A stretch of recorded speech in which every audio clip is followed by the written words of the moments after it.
ರಾಜ್ಯವನ್ನ ಬೆಚ್ಚಿ ಬೀಳಿಸುವಂತಹ ಘಟನೆ ನಡೆದಿದೆ. ಮಾನವೀಯತೆಗೆ ತಲೆ ಬಗ್ಗಿಸುವಂತಹ ದಾರುಣ ಕೃತ್ಯ ಬೆಳಕಿಗೆ ಬಂದಿದೆ. ಪುಣೆ ಜಿಲ್ಲಾ ಪೊಲೀಸ್ ವ್ಯಾಪ್ತಿಯಲ್ಲಿ 4 ವರ್ಷದ ಅಪ್ರಾಪ್ತ ಬಾಲಕಿಯ ಮೇಲೆ ಅತ್ಯಾಚಾರ ನಡೆಸಿ ಬಳಿಕ ಬರ್ಬರವಾಗಿ ಹತ್ಯೆಯನ್ನು ಮಾಡಿರುವ ಘಟನೆ ನಡೆದು ಹೋಗಿದೆ. ಈ ಅಮಾನವೀಯ ಕೃತ್ಯ ದೇಶಾದ್ಯಂತ ಆಕ್ರೋಶಕ್ಕೆ ಕಾರಣವಾಗಿದೆ.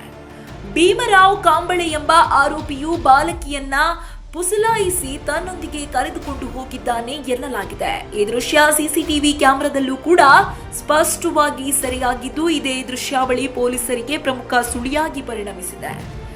ನಂತರ ಬಾಲಕಿಯ ಮೇಲೆ ಅತ್ಯಾಚಾರ ನಡೆಸಿ ಕ್ರೂರವಾಗಿ ಹತ್ಯೆಗೈದಿರುವ ಆರೋಪ ಕೇಳಿಬಂದಿದೆ. ಈ ಕೃತ್ಯ ತಿಳಿದ ಕೂಡಲೇ ಸ್ಥಳೀಯರು ಬೆಚ್ಚಿ ಬಿದ್ದಿದ್ದು, ಪ್ರದೇಶದಲ್ಲಿ ಉದ್ವಿಗ್ನ ವಾತಾವರಣ ನಿರ್ಮಾಣವಾಗಿದೆ.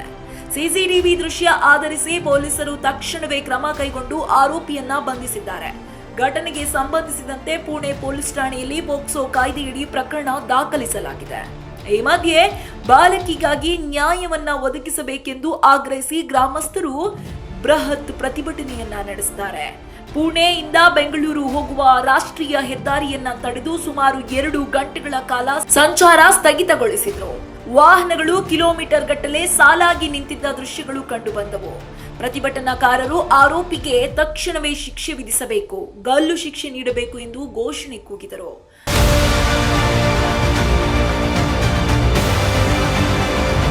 ಬಾಲಕಿಯ ಕುಟುಂಬಸ್ಥರು ಕೂಡ ಕಣ್ಣೀರಿನಲ್ಲಿ ನ್ಯಾಯಕ್ಕಾಗಿ ಬೇಡಿಕೆ ಇಟ್ಟಿದ್ದಾರೆ.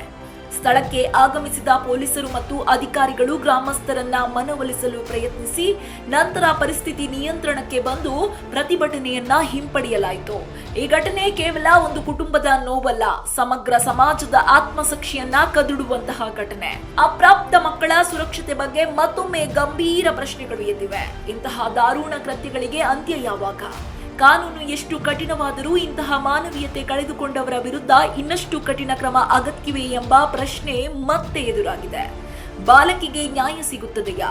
ಆರೋಪಿಗೆ ತಕ್ಕ ಶಿಕ್ಷೆ ಆಗುತ್ತದೆಯಾ? ದೇಶವೇ ಕಾದು ನೋಡ್ತಿದೆ.